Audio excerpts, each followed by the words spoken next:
The Road to Character, the new book by heavyweight New York Times columnist David Brooks, poses the ultimate question of life: do you care more about your résumé or your moral virtues?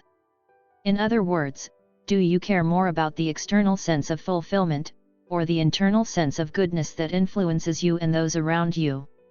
The book is a favorite of Bill Gates, co-founder of Microsoft, who recommends Brooks A Better You as a must-read for life, and writes this moving account on his website.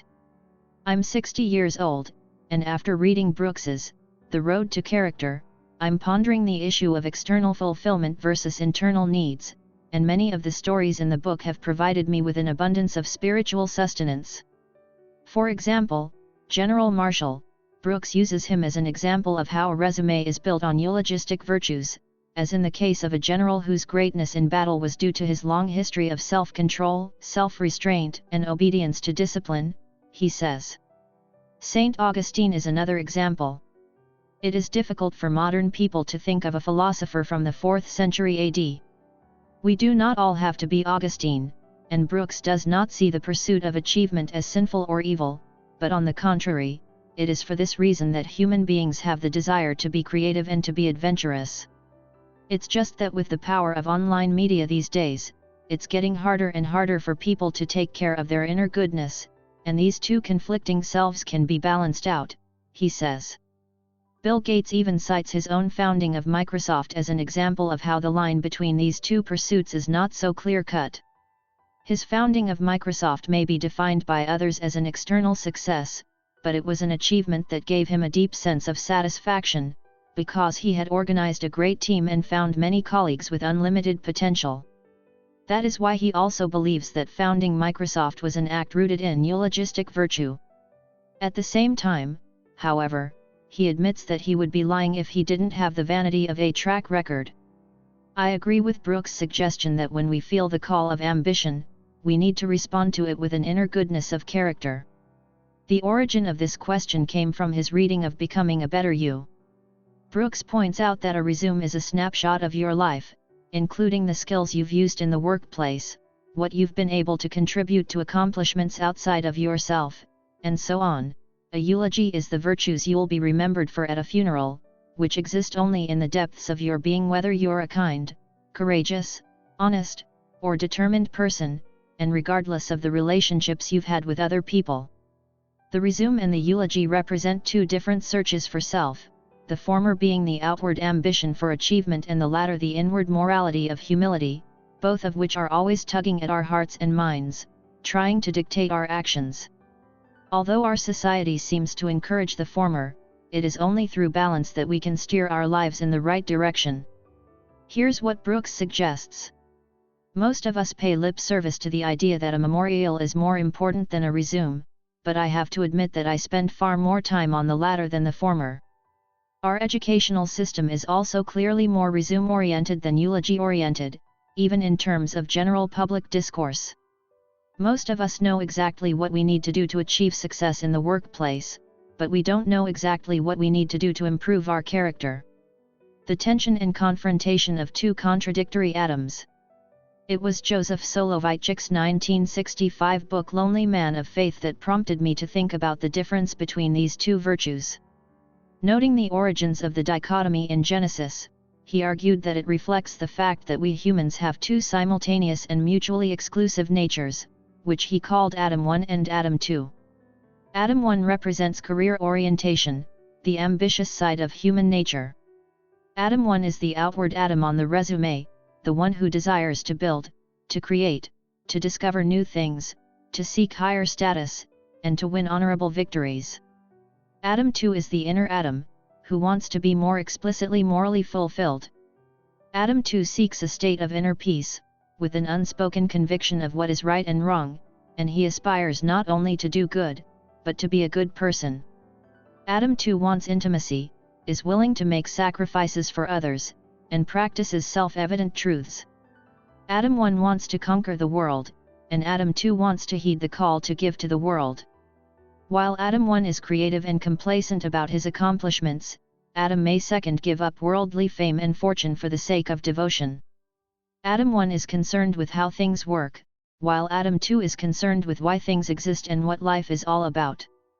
We are torn between these two contradictory types of Adam throughout our lives, as the external, overbearing Adam and the internal, humble Adam cannot be harmonized. Learning how to live gracefully in the tension between these two qualities has become an essential lesson in our lives. External Adam expands and makes us cunning animals. Our culture helps Adam 1 grow, but ignores Adam 2.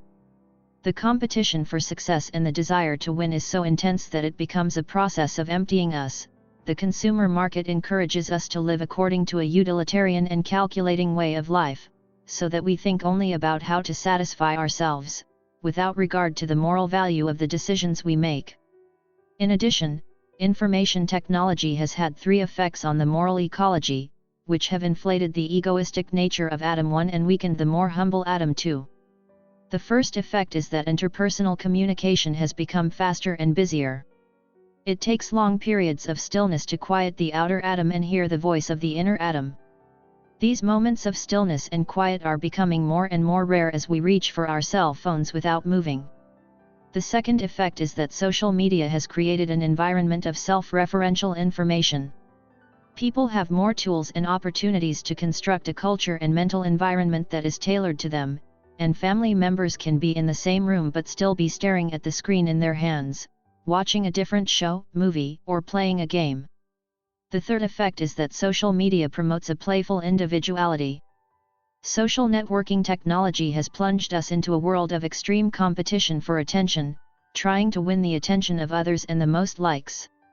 Everyone has become a brand manager, using Facebook and Twitter to create a pleasantly disguised, somewhat overactive outer self, and if you're lucky, an overnight social success. If you only have an Adam I personality, you become a sneaky animal, self-centered, and even turn everything into a game. If that's all you have, you'll spend a lot of time honing your professional skills, but you won't know the root of the meaning of life, and you won't know how to contribute your expertise. How can I make myself better, day by day? To rediscover Adam 2, we need to return to and follow the things we've thoughtlessly left behind. What is the purpose of my life? Who am I? What is my nature? How can I shape my nature so that it gets better every day? The following list can tell us how to live and what to live for. 1. Our life is not just a pursuit of pleasure, but also a pursuit of vocation, decency, and virtue. This defines the purpose of life. 2. Even though we are flawed animals, we have many gifts at the same time. Our hearts are divided, fearful and beautiful. We do sinful things, but we also have the ability to recognize the presence of sin, to be ashamed of it, and ultimately to overcome it.